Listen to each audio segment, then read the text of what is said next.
Hello.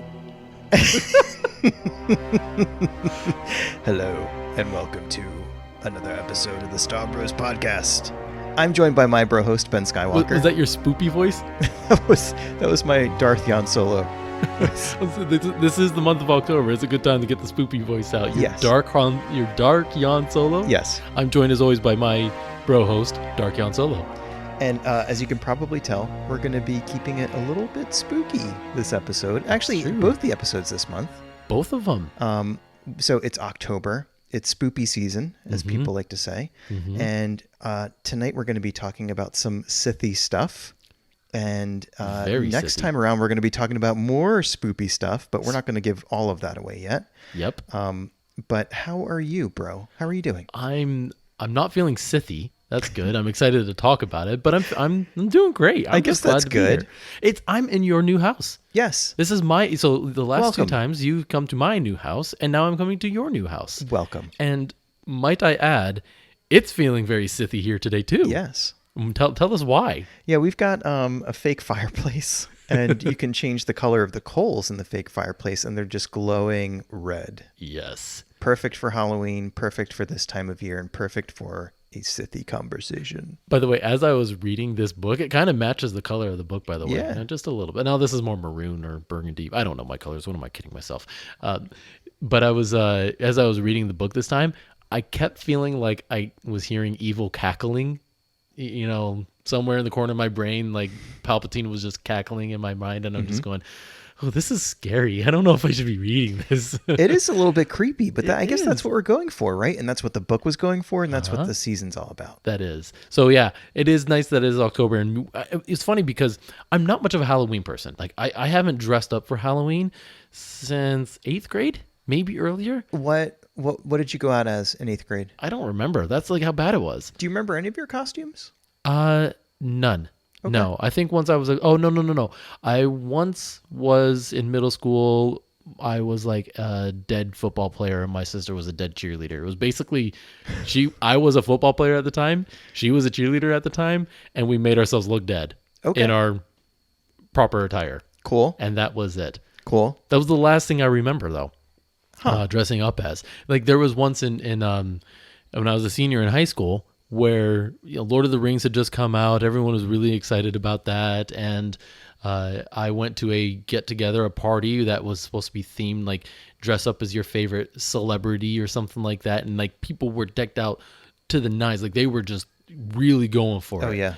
I had just gone back from a haircut and was wearing a nice, cool polo or something and show up to the party and they go, who are you supposed to be?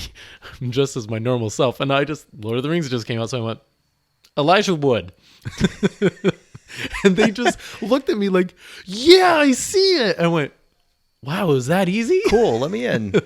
I should do this more often. Wow. Yeah, so I just went the whole night just going, yeah, I'm Elijah Wood. So I don't know. That's so my point being, I don't get too into a lot of Halloween. I do enjoy it with my kids, taking them around trick-or-treating and stuff like that. But I'm really loving our Halloween specials. Me too. Like the fact that we make a big deal about it. Me too. At least twice now that we've done this. Right. And so we're on quite the streak. And I'm the same way. I'm not really into Halloween. Like you can see, like I don't think we're really going to decorate very much around the house or anything like that. You'll probably get some trick-or-treaters though. I think we will. We will. And I'll be ready. I'm going to get some candy. I'm going to put a big bowl outside after I get too tired of handing it out and let some kid sort of clean that out. Yep. It might just be the first kid that comes to it. Who knows? It might be. But I saw this really sweet video the other day, and it was apparently from a couple Halloweens ago, because last year these poor kids didn't get a chance really to go out. Because sweet as in aw, or sweet as in that's cool? As in aw. Okay, that kind. A bunch of kids went to a house. Like the house had like a Ring doorbell where you could, anytime there was motion, it would record. And these kids came by, and the bowl was already empty. And so it was like some older kids who I guess didn't want the younger kids to be disappointed. So the older kids took some candy out of their bags and put it in the bowl. You sent me. I remember that video. Did I send you that? You sent this to me. I mostly send you videos of people falling down and things like that. Yeah, you sent me one today about a man whose wife left wife left him with the kids, and she really just went to the grocery store, and it had been 14 minutes. Yeah. He was basically like, how will I carry on? I don't know. Yeah. But no, I'm not a huge Halloween guy. I'm not a horror movie guy. Me neither. That's not my thing. It's cool if that's your thing. We were just having a whole conversation at dinner time about how I would pass out at most stuff. Yeah, we had a really nice conversation over cheesesteaks about fainting. We were very stereotypical Philadelphians. Yeah, we today. totally were. We totally were. But I'm not hugely into Halloween. But I do kind of like learning more and digging into the dark side on whether it's in this book or in the movies or whatever it might be. I'm open to learning a little bit more about the Sith and all that cool stuff. Yeah. So I'm excited about that, and I'm excited about the episode tonight. Hopefully we do our bro host, Tommy, proud. Yeah. Because he's a really big fan of everything Sith. Yep. Not because he's, the dark and broody kind of guy, but like he just, like most people, really likes the lore of it, He likes the lore, and I'm kind of getting into it too. And he's kind of the guy who like holds the key to all the holocrons. Like, yes, that's true. He's got it down.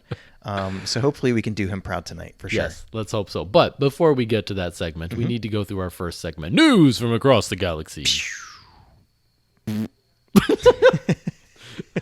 did not see that one coming. Me neither. I surprised myself. That's even better, right? It's always good when you can make yourself laugh. Yes. Right? I do that actually too often. Sometimes, like, I'll just start laughing and Susan will be like, what? And I was like, I just thought of something funny. Well, I guess it's good if there are other people around. When you're just cackling to yourself at home alone, that's when we need to call somebody to check on you. They aren't Joey Palp calcs. No. We need to put that on a t-shirt. I just came up with that off the top of my head. No, what news do we got? All right, we got a couple things. So it wasn't a crazy busy week for Star Wars news, but there's always something going on. It's a big universe out there. Crazy busy. We just got 2 things on Disney Plus Star Wars related. True. We're kind of spoiled, remember? We're spoiled. You're right. So it's been a week since something new has come out, and we're just like, there's really nothing going on. It's the calm after the storm. Right. But the first one that I'll call out that I'm really, really excited about is our friend Carl Weathers, who plays Grief Karga on the excellent television series, Emmy award-winning television series, The Mandalorian. Have you heard of it? I've heard of it. Know him well. He tweeted yesterday that today is going to be his first day on set for The Mandalorian Season 3. He tweeted yesterday that today. Yep. Okay, yep. So for all those keeping track at home, that's yesterday. Yes. Which is Tuesday. Yes. Yes. Are you looking for a hole in my story here? No, I'm just trying to help our listeners figure out how, I feel like I'm talking to a detective who's going to crack the case. Take me through it one more time. So yesterday Sherlock was Tuesday. Oh my goodness. But that's a good sign, right? Like, for a little bit we were hearing about Andor, we were hearing about Kenobi, and we were hearing about all the cool stuff going on. But I felt like there was a little while. What's that? Book of Boba Fett coming out. Yeah, right. Book of Boba Fett. But I felt like I didn't hear much about The Mandalorian Season 3 for a little bit. And here we go. The cast members are tweeting that they're going on set. And my wife just turned to me yesterday and was like, when's Season 3 coming out? Because she was feeling the itch. Like, we got Season 2 a year ago this time. It was October or so when I think the first episode dropped. So it's officially been a year since we got some Mandalorian. And we're all feeling that itch, the hunger for some more. So, but what does this mean though? Does this mean that we're not going to get the series until like next fall? Year? I think. I think Book of Boba Fett is what's going to keep us satiated until we get to Season 3. Yep. So, the one thing that I also remember reading was that, oh goodness, Mandalorian. What's his name? Actor. Pedro Pascal. Pedro. Thank you. I kept wanting to say Pablo, but I was like, no, that's Pablo Hidalgo. No. Whose birthday it was yesterday. It was. That's why it was on my mind. Yeah. I was like, no, that's the other one. Feliz cumpleaños. Yeah. What? That was not. That's happy birthday. That wasn't Arabesh. What was that? Sorry. I forget how you say it in Sith. But I don't know. I don't know if I want to know. Yeah. I just said happy birthday. What are you talking about? Thought you were going to turn me into a frog. But no. Yeah, Pedro Pascal. He apparently is still finishing up on the Last of Us on HBO. Yep. And so he's not going to be joining for a little bit, but everyone's like, oh, but that's okay. He's under a mask most of the time anyway. Just shoot the scenes with the stunt double. You should be fine. But I was thinking about that, and I feel like Pedro brought an acting skill when he was under all that armor. Yeah. He still brought a swagger, the way he walked, the way he communicated with his motions and body language.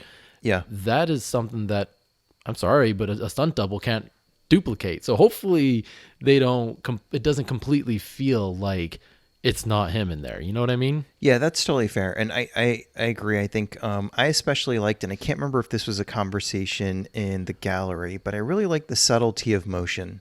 Like, it was the gallery, yeah. Yeah, that's right. Like, he would just give a gentle head nod, like a light gesture with his hand, a little bit of turning of the torso, like really just thoughtful, careful stuff. And I think like anybody can go big, but I think the really talented actors do subtlety really well. And I imagine when he was pitched that role, he was like, so let me get this straight. You're never going to see my face? How am I going to act? Like, what do you need me to do? Yeah. So that's the moment at which he was starting to take ownership of it and trying to figure out how he can still hone his craft or show his his prowess and bring this character to life for people without you being able to see his face, which again, it's a critical piece to be able to see somebody's face and react to, like, see how they're emoting and things like that. And the other actors have to play off of him, right? As he's not emoting, and you can't see his eyes and things like that. So listen to Speak Like for actors. This is like, we know what we talk about. This is inside the Bros Actor Studio. We know nothing about acting, and it shows. Yeah, why go to Juilliard when you can come to the School of the Star Bros? Right, you can come and sit in my basement in Pennsylvania. Somebody asked me the other day, totally changed the subject, sorry. Somebody at work asked me, and I loved the question. It was because I like rock music, right? And I think it came up in a conversation that my what first bands concert, do you like? Oh, I mean, I like Linkin Park's one of my favorite. What else? Limp Bizkit for our friend Chris. No. The way you said that with a straight face, you looked me right in the eye and said Limp Bizkit, and I was like, hang on a second. Hang on, wait. I'm not going to lie. I listened to them growing up. I do not anymore. I listened to one song now. I'm like, that's basically all I can do. Everybody did. Like 100,000 people went and saw them at Woodstock or whatever. And then they burnt the place down because they were embarrassed and ashamed of themselves. Burn the stage. No, so like, I mean, Linkin Park was one I grew up with, and their music still lives strong to this day. At My Chemical Romance. I like a lot of punk rock. One of my favorite bands now is... oh gosh, what's their name? All Time Low. Mm-hmm. So it's a myriad of different rock bands. That's a good SAT word. Yeah, exactly. And that's what I was going for. I just say satiated today, emote. Right. I'm all over the board. Oh my gosh, wow. The vocab words. But anyway, somebody at work asked you about Limp Bizkit or something. No. I mentioned that my first concert was Creed. Oh, wow. And so they asked me, I know. And so they asked me, like, who's Creed?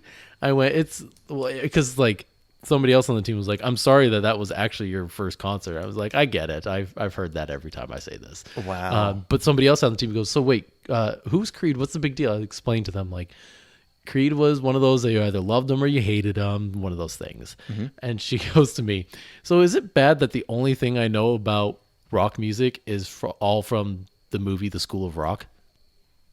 And I went, you know what? That covers a lot of bases. I'll give that to you. Yeah, it totally does. It totally does. Movie. School of Star Bros is just like that. Yeah, I can't believe that was your first concert. Was that in Michigan? That was in Michigan. Yeah, wow. On my 16th birthday. Cool. And one of the warm-up bands was signing autographs. Mm-hmm. Stereo Fuse was the name of the band. Mm-hmm. And I went afterwards. They were signing autographs, so I went over, bought a CD, and it was like, hey, you guys are great. My sister was with me. She goes, it's his birthday. And so the whole band sang happy birthday to me. That's awesome. And I got all four of them signing it and writing happy birthday. Huh. And I still had that CD. I saw it the other day. That's really cool. Yeah.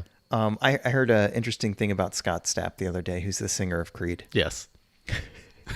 One interesting thing? Yeah, so apparently, a lot of people don't really know who Creed is at this point, especially the younger folks. Yes. they're kind of lost in the sands of time or Most whatever. most of our listeners have just turned the podcast off now. Like, I don't know who they're talking about anymore. But anyway, Star Wars? we're going to get back to Star Wars in a second. But I Promise. read that he lives somewhere in southern Florida, and he goes to like nightclubs and stuff in Miami with a huge security detail with him that accompanies him. Really? Yes. And the question was, does he think that he's still that famous? Because I think there was a time where he probably was. Oh, yeah. There was a time where they were selling out arenas all over the world, but not They've now. got some hit songs. Yeah. Big songs. I'm not saying like I think they're hits. Like, no, they made the Now albums that kind of hit. That's a good gauge of how comparison, right? popular something is. Yeah, but I apparently, was alive when the first Now album came out. Keep going. but I think he still thinks that he's that famous, and it's been a long time since he's been that famous. But, but this is a Star Wars podcast. What is this about? What do we talk about every week? The War of La Guerra War de amongst las the Galaxias. Stars. What? The War of the Stars. Yeah. War. Yeah. And apparently Scott Stapp is one of them. Yeah, he is one of the stars. Stapp or Sap? Stapp. Stapp. Okay. I can't remember. See, Yep. and I'm a fan. Whatever. Other news. Let's get to something else. You mentioned Carl Weathers. The Ronin book came out. Yes. So we got Visions a couple of weeks ago. You'll go back and listen to our podcast talking all about Visions. The book for the first episode, which was titled The Duel, right, has a book now that's out called Ronin, and you can buy it now. It's available wherever you get your books. So I actually kind of want to get this one personally. And we were talking like, I'm so far behind on books, but this might be one that jumps up because I've heard so many great things. It was such a great story. Great story. And this sounds kind of like the story of a rogue Jedi, a rogue someone like, I just have to know his background. Yeah. So I'm excited about this one. It sounds like a really cool one. It's not a manga. I thought it was going to be, but it's a novel. And again, well, I think, visually stunning, but a really cool story. Sounds like he is kind of just a wandering Jedi he's sort of like a lone wolf type character who does whatever he wants to do. And I guess this is the story that perhaps shows us some of his origin, but also whatever major conflict he kind of gets roped into, just like he did in the duel. So I was very surprised when I went on Amazon and there were only 5 reviews thus far. Oh, really? Yeah. I would have thought that there would have been, 10 times that. Give it time. Yeah. It'll pile up. That's true. But people are usually pretty good about, hitting 4 or 5 stars really quickly when they're reading something. Yeah, true. But yeah, it just came out. It's early on, but I think it bodes well for us fans of Visions. Like there could be more and more material coming from these stories that we kind of really quickly fell in love with. Yeah, I keep thinking back to them like I need to just rewatch them again. I've watched them now. Yeah, I think each of them at least twice, maybe 3 times. So, but they're so short. Yep. You can just kind of like throw one on real quick and be like, I just really want to watch the story again, real quick. Just let me do this. It's the same as like watching an episode of The Office real quick, but you can get 2 of them in instead of just 1. I've watched all of them now in Japanese, and I started to watch them in English too. Okay, see, and that's I broke everybody's rule of watch it in Japanese first, and I went straight to English. That's fine. There's no rule. Yeah, I know, but like everyone's like, I need to get the authentic feel, and I'm just like, I want to understand what's happening. Who talks like that? Yeah, I don't know. I do. People who listen to Limp Bizkit. Stomping around. Just breaking stuff around the house. And now we're back to Limp Bizkit. Break Again, stuff. You're welcome, Chris. You did that on purpose. All right, so that one's another piece of news. What else did we get? So we were talking about Visions. They announced that there's an Art of Star Wars Visions book that is going to come out, similar to the Rise of Skywalker, Last Jedi, all the ones that they've been releasing as of late, which I'm excited about. I might get that because that could be the coolest one yet. Yeah, it could be. Like the art would be completely different.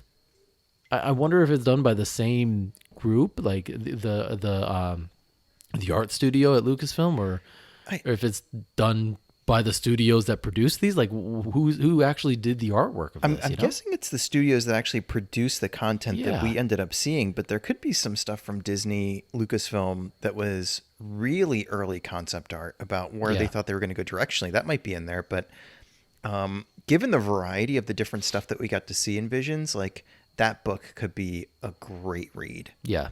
And I believe it'll be just in time for the holidays, so you can throw that on your wish list if you would perfect. like. I still got to get through my Mandalorian one, though. I got the Art of Mandalorian last year and I yeah. haven't finished it yet. Yeah. Like we said, behind on our books. I know. And we were just talking before we started recording, and I just knew that if I were to get the Ronin book now, I know where it would go on my bookshelf because I'm reading a series of books in sequence, and it's like number 8 or 9. So Yeah. It's there. We it's, just got to get through it. yeah. Yeah. And as we'll bring up again later on, the theme of we've been busy lately. So, Yeah. Yeah, lots to get through. What else is in the news? That's a good question. I don't know. Is there anything else? It was a quieter week, so maybe this is the one other thing that I thought I'd bring up. So it was a quieter week, and in my search for some news, I came across and said, you know how Google does that thing sometimes where it's like, hey, you like Star Wars? Here's some articles out there, and you scroll through the list, and you're like, I don't need to read about half of the stuff that they put in front of me. Most of the time, it's like, why did Lucas sell the rights after all? Like the true story. I'm like, Kathleen Kennedy, what was she thinking? yeah, I'm like, what are we publishing, guys? Are you just trying to keep in front of us, like, and put Star Wars on it and say it's news? Like, no, it's Yeah, not. yeah. You're just covering things that we already covered 5 years ago. Yep. All right, move on. But then there was something that caught my attention. It was like a new order to watching the trilogies. Oh, do tell. Oh, I know. And this is okay. This is a fun topic amongst a lot of fans, right? How should you watch the movies? What is your typical answer to that? I think you should get a comfy blanket and lay down and make some popcorn. Okay, you're not following me. Keep going. And if you have a pet, get your pet. They make good movie watching companions. Or Does my Gigapet count? Huh? Does my Gigapet count? Yes, your Okay. Gigapet. What year is it? 1999. Or did you mean what order you should watch the films in? Yeah. Okay, That's all what right. I meant. Yeah. So here's my take on it, and it happens to be the right one. So whatever. Whoa. See, here we go. This is why. We're showing all the fans out there why this is so contentious. So I happen to think that you should watch them in release order. Agreed. Really? Oh, yeah. All right. I don't think there's... The only other one I've heard is like the chronological. I And think you should that's- do that next. I think you should watch it in release order, and then if you want to try that, by all means, do whatever you want. It's your life. I don't judge you. Yeah. Do But- what you want. But I will say, if you watch them in the way that they were intended, you will understand the story better and how we all experienced it. Everybody experienced it, Yeah. right? Like, everyone went into the prequel trilogy knowing that Anakin was going to become Darth Vader. Right. On the poster, which is still one of my favorite movie posters Oh, of yeah. all time, it's little Anakin casting Darth Vader's shadow. It's one of my favorites. It's awesome. But you're like, they're telling you right there what's going to happen. Oh, yeah, it's Because not- we all knew. It's not foreshadowing. It was a story we wanted to see play out. Yeah. That was what we got. But if you're watching it without that context of what came before it, then, is it the same experience? I don't know. So this is for someone new coming to the franchise. Yeah. I always say, watch it in the order it was released. It was intended to be viewed, because Yeah. that is how you will get the story the way it was told. And by the way, we're being a little tongue in cheek when we say that this is the right way. Like, Yeah. we're not particularly opinionated on this stuff, and we know that there's room for other interpretations. Ours just happens to be right. That's all. Yeah. Come on, get off my back about it. No, so all right, so this one was called like the spaghetti order or something, The spaghetti order. which I'm like, okay, you've intrigued me, but here's what it is. So you start with A New Hope, and I'm like, all right, you're off to a good start. Thank you. Next would be Rogue One. Huh? Yeah, weird, but I like that. If I thought about it, I'm like, okay, so I just got done watching A New Hope, and a Rogue One is right before that. So let me just get let me kind of see what happens that leads up to New Hope. Okay, I like that. It just fits in with like how I'm experiencing the viewing so far. So, all right, you already got me sold. Then third would be Empire Strikes Back. Yes. So you're back on track with the chronological. Then you're like, WTF? Or Darth Vader is Luke's father? What? I don't get it. Tell me more. Then you basically go and watch the prequels. Are you laughing at me over there? Yes. Wait, you watch the prequels before Return of the Jedi? Yes. And I think this is the idea behind it was you watch Phantom Menace, Attack of the Clones, and Revenge of the Sith. It was, let me show you now that you know this about Darth Vader, that there's a history there. He's not just this evil half machine, half man guy. There's a big story back there. Let's go and tell you that story and the tragedy of Darth Vader. Okay. I can buy into that. Okay. Because then right after that is Return of the Jedi. Okay. And so now you get to see the resolution of the tragedy, and it's fresh in your mind. So I kind of like that. And then after that, it's still the same. It's Force Awakens, Last Jedi, Rise of Skywalker. Boom. Okay. So I like that. We should tweet that. We should. Yeah. Let's do that after this. At StarBursPodcast.com. There is no .com. That's Arrested Development. That's an Arrested Development quote right there. Deep cut. Anyway, what do you think of that? I think that's actually kind of cool. I didn't expect to like that as much as I did. I didn't either. I'm following the logic. I like the creativity. And it goes to show that there are new and different ways to continue to experience Star Wars movies. Yeah. And this guy seemed to be pretty definitively sold on that being the right order. I didn't get the guy's name, though. What is his... is he like a journalist? Is he a blogger? Is he just a fan? It was on my Google feed. Interesting. Yeah, I just clicked it because if it was one of those, usually they're clickbait, and this was one of those. I went, "Oh, this is actually something I want to read," and I walked away enjoyed. Generally speaking, my Star Wars opinions don't end up on like the front page of Google if you search like Star Wars news. Yeah, mine don't either. Maybe if I search Star Bros long enough, or eventually like our podcast will show up every single time. Eventually. You know? Maybe. Yeah. Is that it for news? I think that's it for news. The Halloween special came out. We'll talk about that next week. Next time we're gonna talk all about the Lego Halloween special. Yeah, that was it. All right, segment 2. More to the story. Say that again. I stepped on your toes there. No, it was good. I liked both of us doing it at the same time. It was the rule of 2. It was the rule of 2. All right, we are going to dive into there's no the on this. Book of Sith. Book of Sith.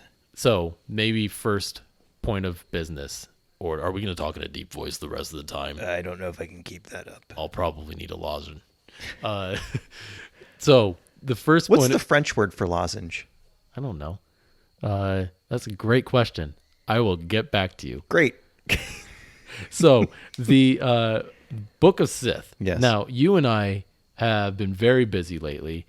And therefore, we didn't both, like most people in book clubs, like we were talking about, we didn't get to finish the entire book. So we split it up. And you read the first half, and I read the second half. Yes. And so we will cover it all. But we'll do our best. You're going to talk about, yeah, exactly. We'll do our best. So you're going to talk about the parts you read. I'll talk about what I read, and we'll kind of riff off of that. Yeah. So you read the first half of this. Yeah. So let's start there. What did the first half of the book cover? Well, let's talk about the book itself first. Oh, you want to go that far out? Yeah. Zoom out even further. I'm zooming way out, and this is the companion episode to the first Bros Book Club episode where we talked about the Jedi Path. That's right. And the Jedi Path, that book was kind of a manual for Force-sensitive beings who want to become Jedi and bring light to the galaxy. And now this is the other end of the spectrum. Now, the cool thing about it, too, as you go into that really deep evil voice, is it's not a manual like the Jedi book was. It's not. It is all the secrets of the Sith that have been saved over the years that I think Palpatine put together and said, here's some important pieces to know about the history of the Sith and where we come from. And basically, like, this is all that remains because it is an ancient religion and there weren't all these different, people to save and archive all of it. It was always about 2 people. Yeah. And I'm sure they played rock, paper, scissors to figure out who's going to be the historian of the group. Like, Yeah. that's not how it went. So there wasn't much to go off of. Right. Here's what remains It- of the religion of the Sith. It's pieced together, so it's a beautiful hardbound book with this kind of dark maroon cover, and then if you look at the edge of the pages are tattered and sort of decorated in different ways, and they're broken up into sections as if somebody picked up pieces of paper from 6 different books of different sizes with different colored paper, etc. And Right, just, they're not uniform. they're not uniform, and they bound them together in one volume. Right. And that's essentially what this is. This was the work of Darth Sidious, who I always thought Darth Sidious looked a lot like that one senator. What's his name? Palpatine. Yeah. Like he kind of like does. eerily similar. Yeah. How But- does that happen? But basically, one of the things that I really liked about the Jedi Path that they carried over to this book is what they call the marginalia. And marginalia is a term that I learned at a library years ago for the little notes that people scribble into the margins of books. And apparently people have been doing this as long as there have been books. So there was some thing at a library in New York where I lived at the time that showed that, people in ancient Egypt would scribble notes in the margins of really important manuscripts and doodle and put their own opinions in and things like that. So this is something that's been going on for a long time, and it's something that shows up in this book. All of them do that. Yeah, it's Yep. been great. All of them do that, and it just like the Jedi Path, it kind of shows the story of these manuscripts exchanging hands. Yeah. So at a certain point, yes, the book starts out with a preface from Darth Sidious himself, kind of touting his accomplishments of being able to pull together all of these documents. But there's also notes in the margin from like Luke Skywalker, Mace Windu, Yoda. And Because at one point they got a hold of the pages. at one point they did. And then when the Jedi were purged, Yes. then Sidious got a hold of them again. Yep. And so he was able to amass them and put them, collate them into the book. Yep. So that's how he got them. And then eventually Luke got him. Eventually Luke got him. And the note, I'll read the note that's on the first page in the preface from Darth Sidious. And Luke wrote in the margin, Emperor Palpatine kept many secrets in his storehouse, including a chamber that went undetected until 24 ABY. That's after the Battle of Yavin, so after Return of the Jedi. So far, only Leia, Mara, and I know about the book. I want to make sure it's not dangerous before sharing it with the Historical Council. So that, to me, is probably one of the last entries of, hey, we found this thing, and I just want to make sure that it's not full of stuff that is too crazy. But it just goes to show that what this book is a really nice, almost like dramatic adaptation of what Sith manual would have looked like if somebody tried to collect a whole bunch of different sections and piece them together. Right, if it existed. Yeah. If it existed. But it doesn't really read like a manual, and that's where maybe I'd say, hey, Luke, go ahead and share this, because as a history lesson, it's kind of cool. Yeah. And it doesn't really shed too much light. I mean, it's all fictional, right? But it doesn't shed too much light on like how they accomplished Right. their rituals and things like that. It's more just, these are our ways. Yeah. This is our dedication to our craft. And, Right. And so it could be influential to somebody. Like if they read the last section where Palpatine's describing his the way that he manipulated his way to creating the Empire and to overthrowing the Republic. So it can be useful. It can be useful to someone who wants to do that. Like, say, to establish, I don't know, let's just call it a first order or something like that. Something like that. See what I did there? I see that. Thank you. But like then it could be used for those nefarious agendas. Mm-hmm. Right. Totally. But a lot of it is kind of historical context of where did we come from as Sith? And especially in the beginning part, because it goes way back. It goes back to 7,000 BBY.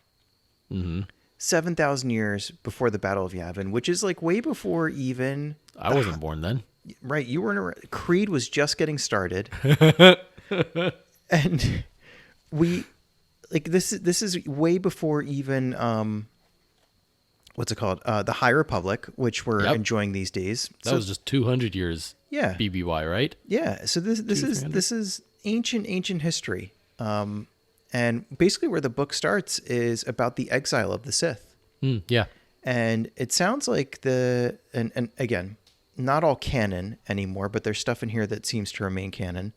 About 7,000 years ago, it sounds like the Jedi pushed the Sith out to the furthest reaches of the galaxy. Yep. And in that time, there are a couple of interesting conflicts, especially internally, which I think is a theme throughout all of Sith history. But these are formative years. These are formative years where they really start to document and connect with the dark side of the Force, which, by the way, is referred to as Bogan Yep. in the book. Which I love seeing that. And Ashla, right? Yes. Yep. Which I think, we talked about ages ago about the different versions of the story that we expected to maybe see when they were working on the original drafts of Star Wars. But I always like seeing the word bogan because in Australia, it's kind of a not nice term for somebody who is uneducated. Right. You Like mentioned that. Like Randy would be a bogan in Australia. Randy, you're such a bogan.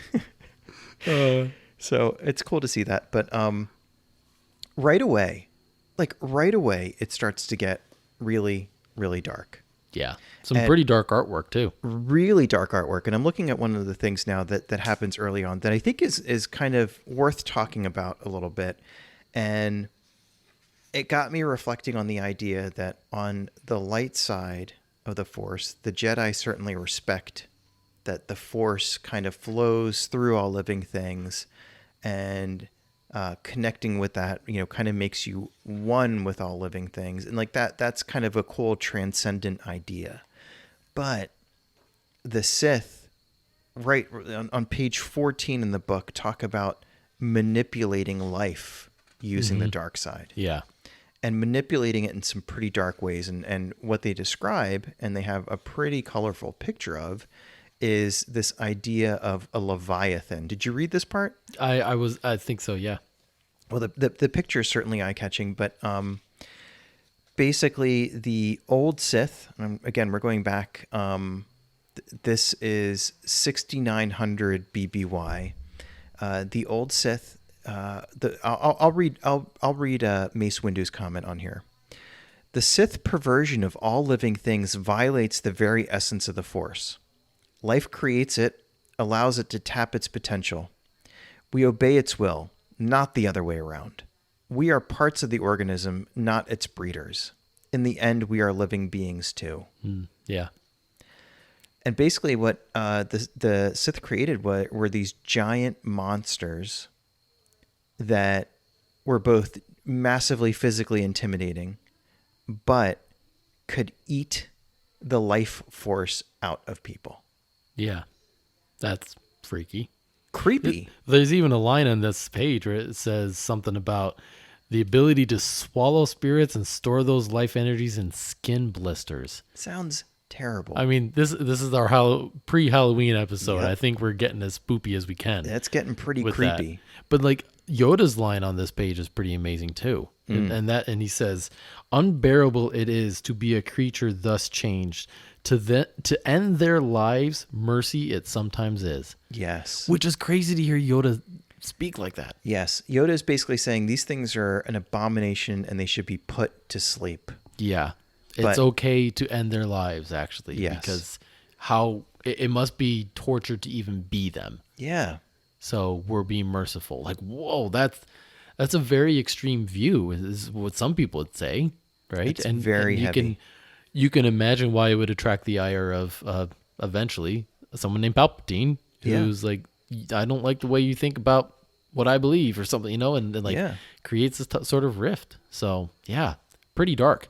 Very dark. And the whole thing of the rift is interesting throughout, because as I'm reading the way, way, way backstory, the ancient history of the Sith, it's interesting to me that they bothered to kind of document this stuff.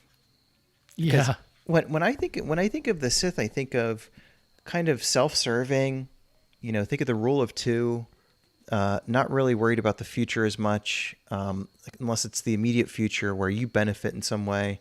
like you consolidate power as the Sith Lord or whatever. But Yeah. so why were they documenting this stuff for posterity? And in some cases, I think it is.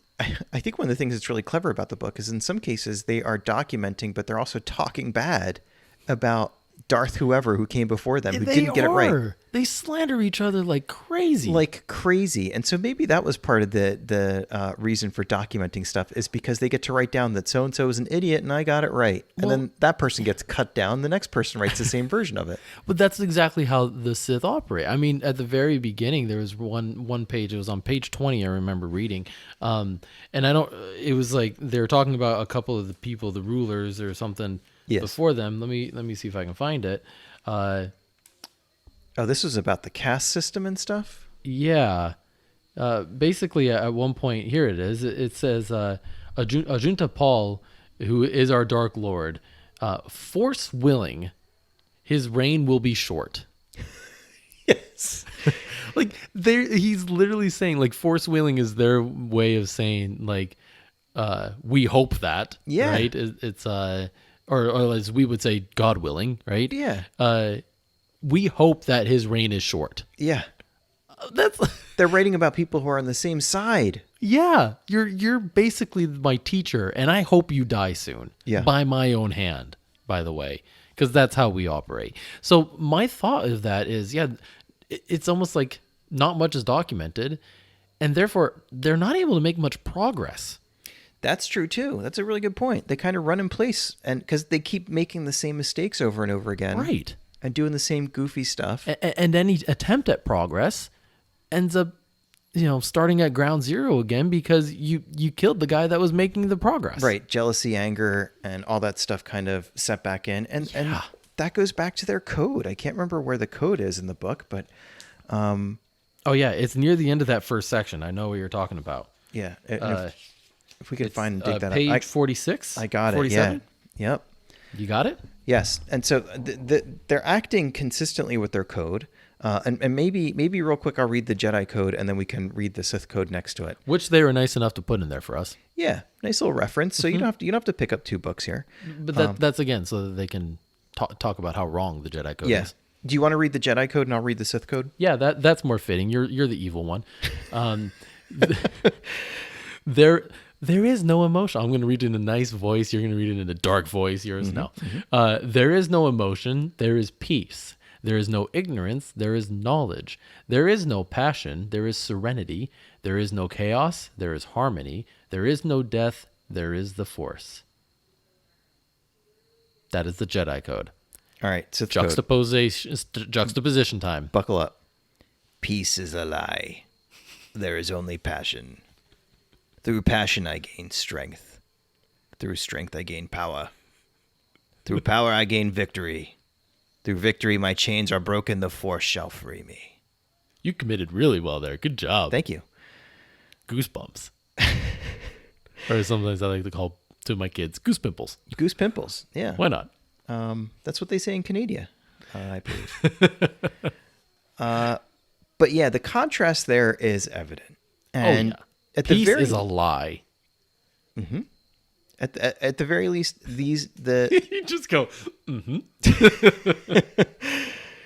At the very least, a lot of these like backstabby type stories that I read about the Sith going all the way back 7,000 BBY, they're consistent with this code of act out your passions, grab all the power you want, and then when you conquer everybody else who stands in your way, you'll finally be free. Yeah. And it doesn't matter how that affects anybody else because it's all about you.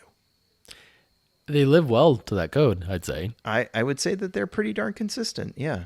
But I think it's, I read that and I'm just like, that's a sad way to think. Yeah. But I can also see how it's very pervasive, but I can also see how it's easy to get lost in it and sucked into it. Yeah. Right? Absolutely. It's intoxicating because it offers you a lot in the sense of you can sort of puff up with pride and you can take charge and you can follow. I heard somebody say this recently. If you have a personal policy, people generally respect that. Yeah. So if somebody says to you at a party, "Oh, have a piece of cake," and you say, "Oh, no, I'm good," they'll try to figure out like, all right, what do I got to do to make you eat this piece of cake? Right. Have a Which good generally time now. with me is not an issue normally, but No, not with me either. Usually it's more of an issue of if I want another one, how do I ask politely? people are like, Jan Solo, leave some cake for other people. Usually they tell me to wipe the cake off my face first before I get another slice. But if you say, I have a personal policy where I do not eat cake, people kind of go, huh. Okay. Okay. Who invited this guy? So I think, they're acting according to their own personal policies. But another thing I thought was really interesting in my section, if you don't mind me jumping around a little bit. Do it. Always wondered about this. And again, this is not canon, but in here we have a section called the Rule of Two. Yes. Which I think originates in the extended universe in the Darth Bane story. Yeah. I think Darth Bane, You're right. and that's one of my all-time favorite Star Wars books, and the name of the writer escapes me, but just a terrific, really well-written book. And this section about the Rule of Two, I think, is presented by Darth Bane, and he talks about the origin of the term Darth. Yeah, I saw that. Which is very cool.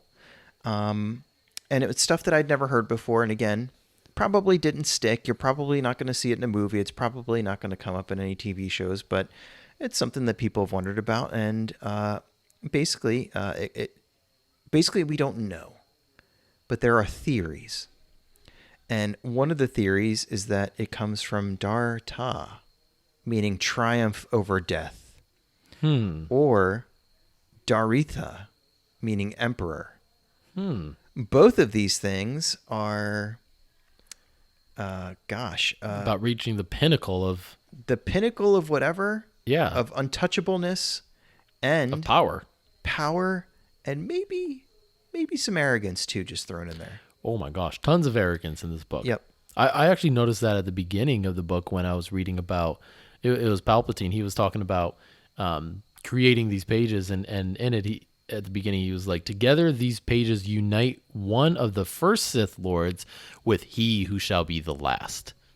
Like, he was so convinced. Yeah. He vanquished all. Like, he became everything the Sith had prophesied. The Sithari, as they talk about in these pages. And you know what? This whole book is basically, it's his victory lap. It is. Aren't I so great? That's exactly what it is. All for Luke to be like, now I got your book. Now I've got your book. He's playing the game of got your nose now. And I'm going to scribble in the margins, and I'm going to write whatever I want in here. And it's going to be critical. I was going to bring this up later, but I'll bring it up now and show a couple more examples of this. But yeah. I love Luke's comments in here because as you're reading it, you're kind of getting this like somber feeling. It's dark. It's and it almost makes you question everything, right? And then you read a comment by Luke, and you feel like you've been found. Yeah. He'll just say something that says, "This is wrong, and this is how they contorted the truth to what they wanted, but we need to remember what is right here." And like as soon as he says something, I'm like, "Oh, thank you." Yeah, there's reason right there. Yeah, and that's what his comments really do. They like right his wrongs. Yeah, which is great. Sorry, I cut you off. No problem. One other thing I wanted to mention really quickly, and perhaps we can transition to talking about some of the back half of the book. Yeah. The front half of the book is also full of different weapons, tactics. Oh yeah. Identities. The history of the Sith is, I guess, a race. Is they started out as an alien race. But one of the things that really stood out to me was how dishonorable some of the activities were. So, for example, there's a whole section about striking from the shadows, meaning not facing your foe head on, open-hearted and honest, but sneaking around and stabbing them in the back if you can. Well, let's remember how Palpatine killed his master. Yep. In his sleep. Yes. That's the worst way to kill someone. Yeah. And Luke makes a note in here, and this is what makes it especially creepy to me. This feels very Halloween-y to me. Luke puts a note in here about striking from the shadows that says, "This tendency to hide worries me. There may be threats out there we haven't encountered yet."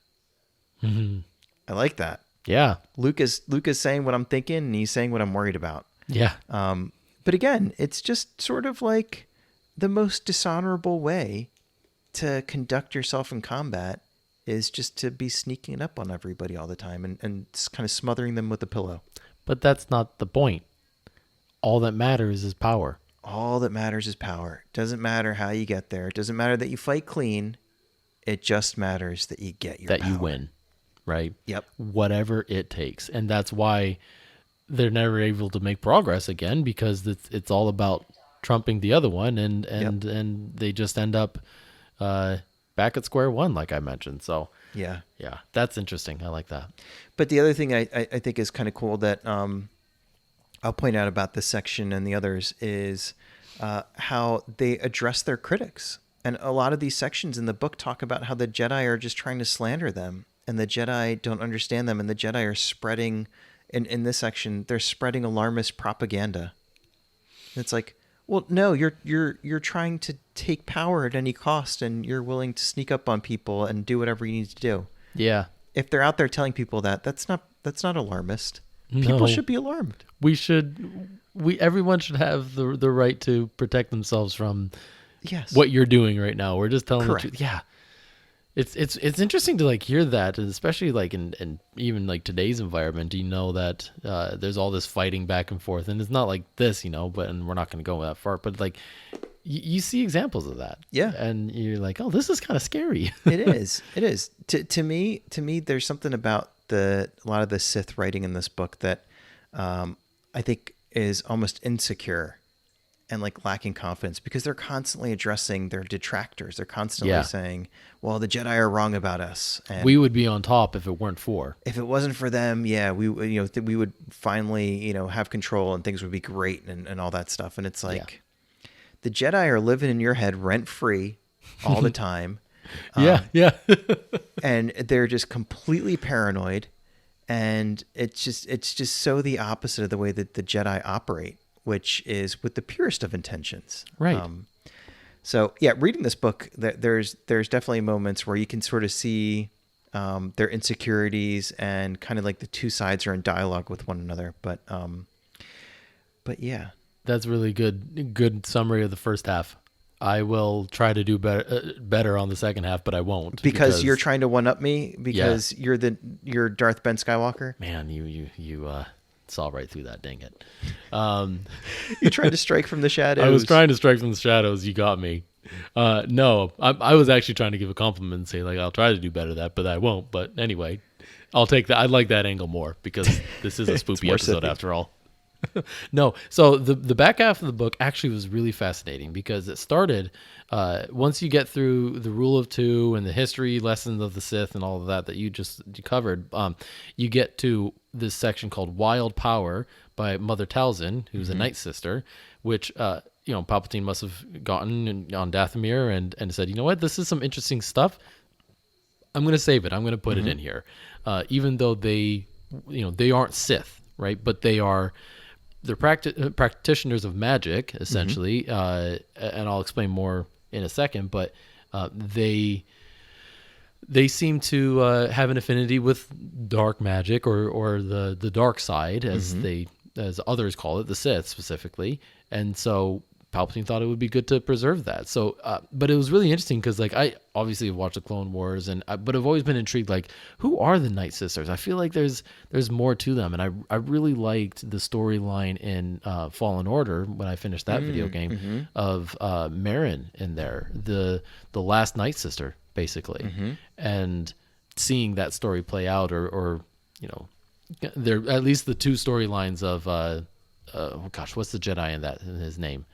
Something with the C? Cal Kestis. Cal Kestis, thank you. It's like as soon as you give me one little clue, I get the rest. But like I can't get there on my own. We're a good team. Good team there. But yeah, Cal Kestis and Merrin like team up, like these two paths of like I'm on my own as a Jedi, on my own as a Night Sister coming together. So I was really intrigued by this. But here are some of the excerpts that I took from this section. So first they talk about how all other beliefs are wrong to the Night Sisters, and only they really know the truth, that we are on a similar plane as the spiritual plane. The physical plane and the spiritual plane are on the same level, and that Mother Talzin basically sees both worlds at once, and so and realizes that their physical bodies are only shadows of their spiritual of their spirits. And in the show, like, she always sounds like there's this undertone to her breath and this other voice that's speaking, and they explain in here like the spirits echo beneath her voice when she speaks. Oh, so I was like, ooh, that's cool. That's really cool. Very creepy. It's very spoopy. Spoopy. Totally. But they also talk about the light and the dark side. Like they don't view it as the light or the dark, and they even say like, we forgive their ignorance. Oh, how big of you! Very big of them. Like, so they're definitely playing the high and mighty card just as much. So Palpatine's reading this and going, yeah, you guys speak the same language as me in a lot of ways, but you just use different words. I like the way you think, but you're so wrong. Yeah. Like he's just going back at them. And he has a couple comments in there where he says, because you guys have focused way too much on as the Night Sisters will say, the wills of the spirits, and she's just the channel of those, they're unable to achieve power. Because that's what the Sith focus on, is achieving power, whereas the Night Sisters are focusing on the will of the spirit. And then Luke will interject and be like, what they're talking about right now is a power of the living force. And he's clarifying for you, like, they're just using different terms. They're thinking about it much differently than we do, but we're all talking about the same thing. So it makes you think about the force in a different way of, these are two different groups that just think about it differently. Yeah. Which is really interesting. What else is talked about in this section? I think that's kind of cool, though. I think it's kind of cool that there are different kind of cultural or planet-specific interpretations of the way that the universe works that is beyond what, like, you can see with your eyes. And yes, the Jedi kind of spread across the galaxy, and they find fellow Force-sensitive beings, and in some cases bring them into the Jedi Order. But wherever there's life in the galaxy, even on the furthest edge of the outer rim, are there light side and dark side kind of beings who are just interpreting their experience with the Force in different ways? Like, I wonder about that. I don't know. It's kind of cool. Yeah. I imagine that there's more sects that are out there that have a different relationship with the Force. Yeah. And therefore call it something different, or think about it differently, right, or are able to tap into it in a different way. And we see that with the Night Sisters, like, they're able to, like, recreate limb using the spirit. And they talk about that in these pages. Like, we are basically able to awaken the spirit to regrow limbs is the way they describe it. And like, oh, that's a really cool ability. Very cool. But you sometimes you read these things and think, like, why wouldn't that be a light side thing? Right. Why isn't that something like a Jedi could do? And grow a limb specifically? Like, grow a limb back, yeah, heal. Like, they can use it to heal, and they do that, but, like, specifically grow a limb. I mean, like, they're losing limbs all the time. Yes. Instead of regrowing it, they go and get the mechanical one. Right? Which is just as good. Which I guess is just as good. Almost. But maybe, and that's part of it. Like, they talk about the Night Sisters, how they don't want to use technology. They want to rely on the spiritual only. Oh, okay. That's why they don't have as they're relying more on, like, the what the planet Dathomir gives them, basically. Yeah, that's one of their policies. That's one of their one of their rules. Yeah. Yeah, it is. So it's really fascinating. But I was reading some of these going, well, why are they so evil? But then you start getting those little droplets of things and maybe realizing, well, first of all, some of the things they do are unnatural. Like, this one was cool, actually. I was like, I would do this. They called it the blood trail, and it was where you could basically put a drop of your blood on someone and track them across the stars, they said. Wow. So, like, I could just prick my finger, put a little bit of my blood on you, which is just like, that's weird, and then I'd be able to track you? Huh. Like, that kind of changes The Last Jedi for me. Yeah. A little bit. Yeah. Like, maybe we should have just done that instead of inventing the technology for it. I don't know. I think that's also interesting because I think I've always thought it was such a dark side thing that you kind of have to harm yourself in some way to really tap into it and Yeah. to use it. And when I was a kid, I think somebody told me that like so this was before the prequels came out. Somebody told me that the reason that Darth Vader was so disfigured and needed the machinery of his suit to keep him alive was because the dark side was basically rotting his body. Like, Oh. it was like radiation. Like, he couldn't be near it and couldn't be that steeped in it without it kind of devouring you a little bit too. And I always like that. I always like that interpretation. And Yeah, I do too. yeah. And so I like this thing of like, you kind of have to cut and bleed yourself in order to be able to use this dark side, the magic. Yeah. Just because I like the idea of it. It drains you physically, literally in some way. Yeah. That's again, changing the way that I think about the Force a little bit. So, and the point that I was making too was like, you try to figure out like what's so evil about the Night Sisters, and then you see a few little things that are unnatural like that. But they also had tendencies like they didn't mind killing people because that if that's the spirits that want that, sure. And if this physical life is just a shadow of our spiritual selves, then who cares if we die? Yeah. Right? Because our spirits live on, and that's what matters. So that's where like you see the twisted nature of this thinking, this mentality. And then it comes up in other ways. Like they're big on warriors. They have like 3 tests they have to go to. They're called Fury, Night, and Elevation. And any failure at those equals elimination, equals death. I was going to say, what does elimination mean? Basically death. Like, Wow. So you're not, you're not worthy to even be alive anymore if you can't become a warrior and overcome these tasks, which that's got to be a challenge. And then you contrast that with the Jedi Path book where they basically said like, yeah, not everybody should be a knight. And so you can join the Jedi Agricultural Corps and you can help an Outer Rim planet learn how to farm. There are other paths for you still. There's all people are useful in some way. Not so for the Night Sisters, I guess. No. Yeah. And like we talked about what are the issues with that line of thinking before, but like we shouldn't need to talk about the issues of this line of thinking. Right. Like it should be pretty obvious. Like Yeah. this is just wrong. Yeah. No other way of splitting it. But other signs of like that this is the more dark side is like they talk about the warriors and say a warrior's true strength lies not in muscle but in anger. All right, so there's a little bit of that dark side.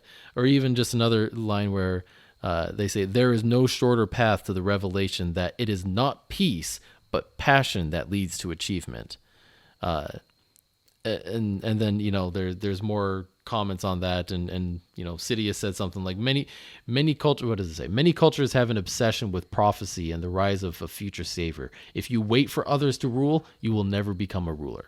Like that's very wise and interesting, but also you can see his motivation there. Yeah. And then Luke basically jumps in at that point and says, yes, the dark side offers power, but it's power without control or direction. Those who wield it lack the ability to do so wisely. You're like, thank you, Luke. Yeah. Thanks for bringing us back down to earth. We Yeah. needed that. So there's some really cool wisdom exchanges in these moments, Yeah. which I really like. Huh. Anyway, that's just the Night Sister section. Wow. The other 2 sections are a bit shorter, but I think you'll get a kick out of them. There's the notes of Darth Plagueis, The wise. the wise, right? You've heard about him. What do we know about Darth Plagueis?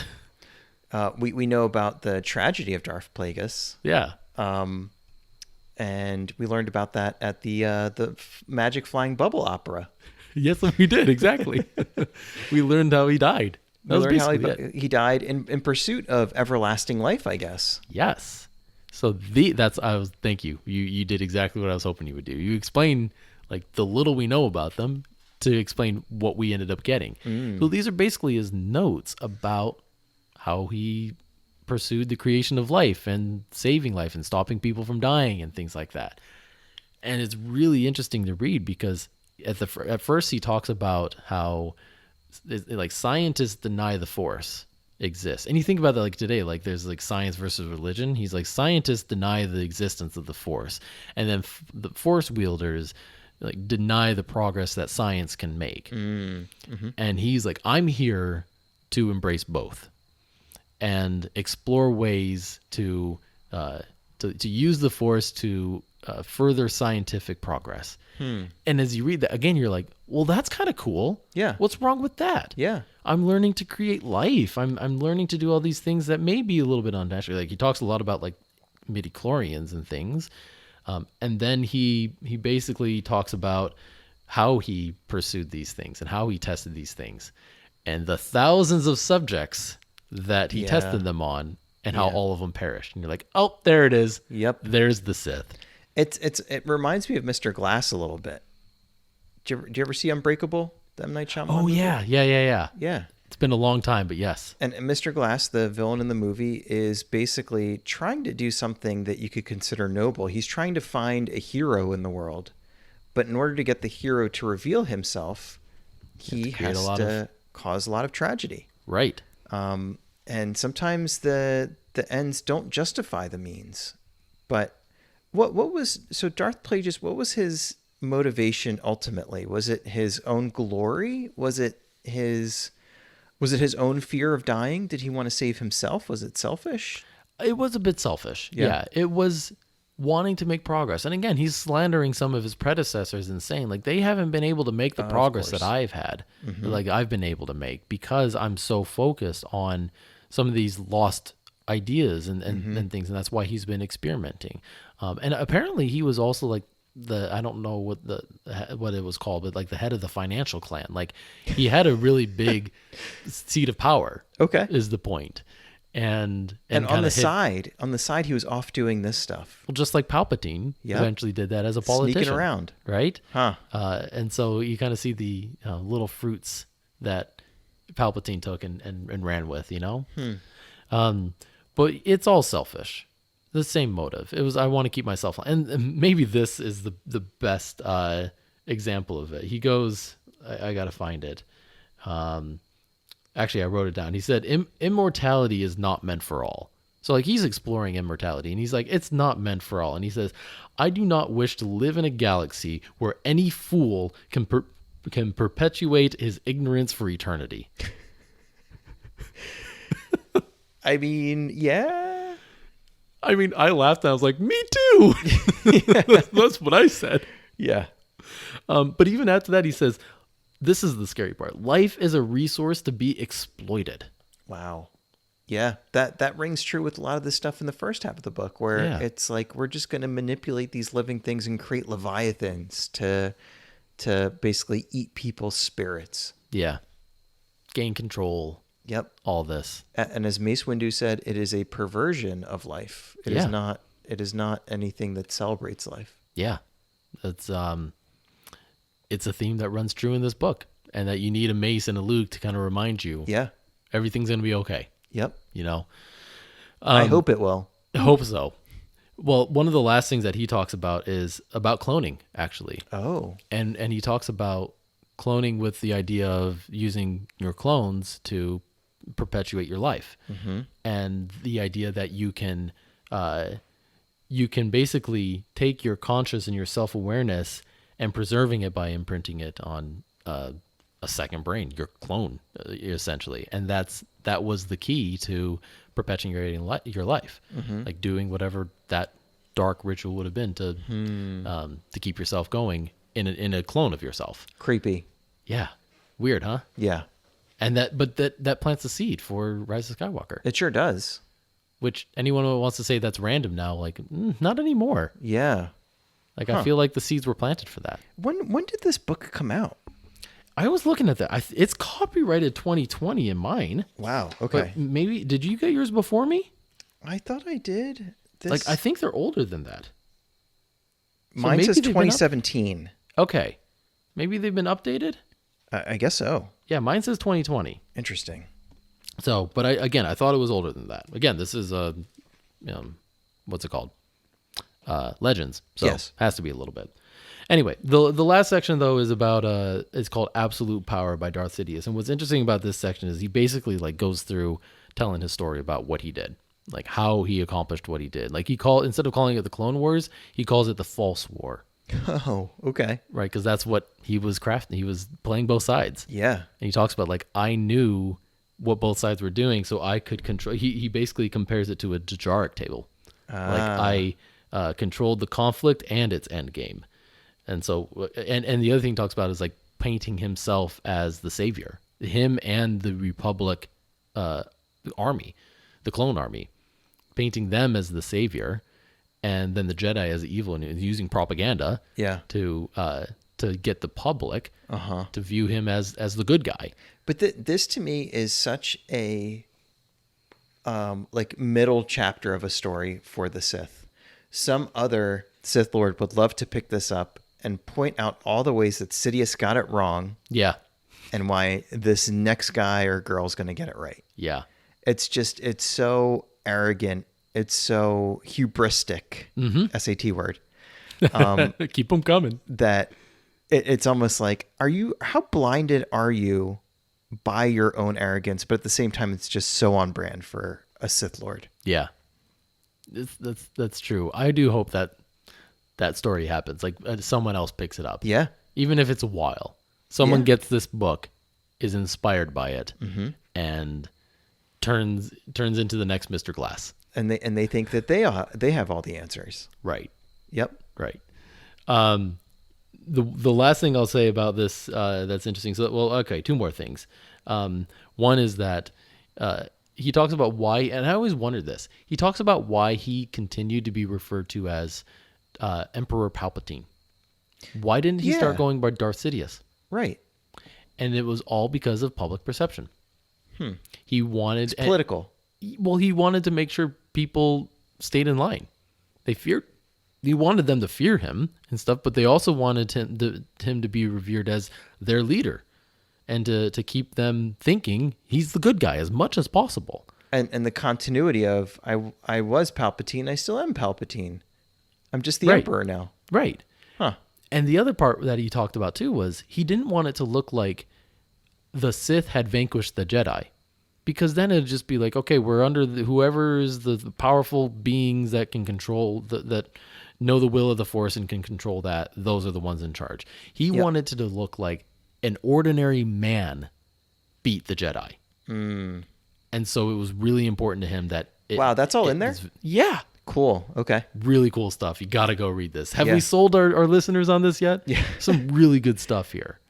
But then the last thing that I promised I'd end on was that he talks about how he breaks Force-sensitive people to join him, which is basically his MO and from everything that we see him do. So he talks about, like, first he tempts them, then he tests them, and then he forces them to submit by committing an infraction that there's no return from. And that's what you see him do with Anakin. And you see him try to do it with Luke. Kill your father. Yeah. And take your place at my side. You will not feel good after you do that, and you will never come back from that. You cannot unscramble those eggs. No, you cannot. So it was cool for him to end on that. And then what was even better was that Luke got the last word in. What does Luke say at the end? That's a very good question. He says, and this will be our last, but no Sith has ever truly cared for another being.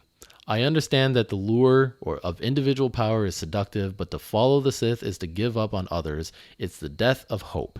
I sometimes wonder how they attract any followers at all. Close book. It's done. Like Luke is like, I've got the book now. I'm going to make sure my last point is the last word on the subject. Nailed it. And he hits it. So how do you think, I've talked a lot. What do you think of this book? I think it's terrific. So I got the little box set where I've got this and the Jedi Path and Bounty Hunters, and I think you also have the Stormtroopers. And I just think it's such the Imperial a cool Handbook. Yeah. It's such a cool little collection. And as I'm listening to you talk, I'm realizing that I looked at it in depth for only part of it, and I gotta go do the same for the rest. Yeah, because it seems like it's just really dense with a lot of really cool information that.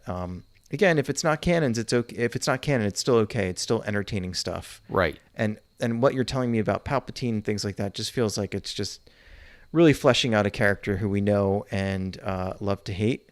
And yeah, so really pleased with this one. Very, very creepy. This is good kind of like October with a flashlight under the covers type reading. There's Chewbacca to keep us happy again. Yeah, we haven't heard from Chewbacca in a while. It's been a while.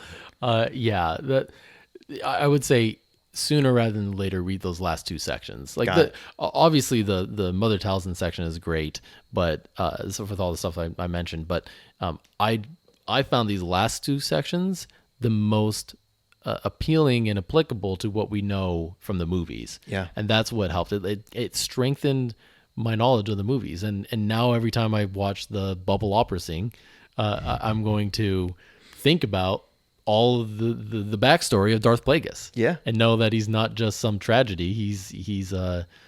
He made some interesting contributions to who Palpatine ends up becoming. Yeah. Right. He talks about the cloning, and that's what he eventually does, that exact thing. And he talks about like I've perfected what my master couldn't accomplish. Yeah. And yeah, so it's really interesting stuff. Highly Fascinating. recommend. And it won't take you long to get through the last two sections, maybe an hour. Yeah, it doesn't seem like it, but No. I will set that time aside and I will dig into it, and I think I will enjoy it very much. Well, on that note, what do you say we wrap things up? Yeah. So first, we always like to thank all of our listeners and extend our gratitude to the people who interact with us in a number of ways, including sending us emails at thestarburspodcast@gmail.com. Publicly Shamed, looking at you. Thank you for all the emails, the questions, suggestions. We just love getting your messages and really appreciate them. We're publicly appreciative. Yes, we are. And you can find us on Twitter at Starburst Podcast. We've got a Facebook page, the Starburst Podcast on Facebook. So interact with us. Let us know what you want to hear more of, less of, what you like, what you don't like, questions that you have that you'd like to hear us tackle. We love that stuff. But we consider ourselves very lucky that anybody sits down and listens to the show when there's a million great Star Wars podcasts out there. And for whatever reason, you picked this one. And we're glad that you did. So thank you, thank you, thank you. And if there are ways that we can always make it better, let us know. Yes. If there are topics that you want to make sure that we discuss, let us know. Yeah. If there are, great recommendations on books that we should read, or please let us know. And that's it. If there's anything else you want to let us know that too. But those are the things that came to mind. Yeah. And we also, I feel like we've gotten a bunch of cool ones, like Publicly Shamed shared a couple with us, stories and sometimes pictures of people who have run into like Star Wars actors in real life and things like that. And whether it's a Comic-Con or somewhere else, we love hearing about that kind of stuff. So like, tell us your stories. Like we might read them on the air. Yeah, we will happily take them all. And, either enjoy them ourselves or share them with the world. But we do like sharing them with the world. Like, or not enjoy them at all. What? Or not enjoy them at all. Or not enjoy them. Just be like, yeah, that was a thing. I kid. We'll enjoy. Yeah. Well, on that note, hey, again, I'll express my gratitude as well. Thank you for listening. Thank you for being here. We're appreciative of it. And can't wait to talk next time. What are we going to be talking about? Maybe we should spoil that a little bit right now, but not too much. Not too much, but we'll be revisiting the Cantina of Terror. Part 2. Part 2. Not part 2. Is it part 2? How does The Simpsons do it? Is it like part 2? Is it like... We'll get back to you. Roman numeral 2, I know. Roman numeral 2. Yeah. Yes, but we'll actually write out Roman numeral 2. I wouldn't do that. That's too much in the title. That's like that's something you'd see on like a bad cake kind of story. Yes. We both experienced that. Can you write Roman numeral 2? I sure can. Roman numeral. The number 2. Yeah. Where's Randy? The letter 2. But what? We're going to revisit the Cantina of Terror. We're going to have a super spoopy, creepy Halloween episode. And we have some fun ways to think about the mixture of our galaxy and the galaxy far away. We'll just put it at that. Yes. So come prepared to enjoy mashing these two together. Isn't there a word for that? A special one? When you mash two words together, and they become one word, something like that. That's called a portmanteau. I knew you'd find something fun. That's what it's called. Oh, is it really? Yeah. Oh, I thought you made that up. It's called a portmanteau. Okay. I'm gonna go search it right after this. I'm telling you.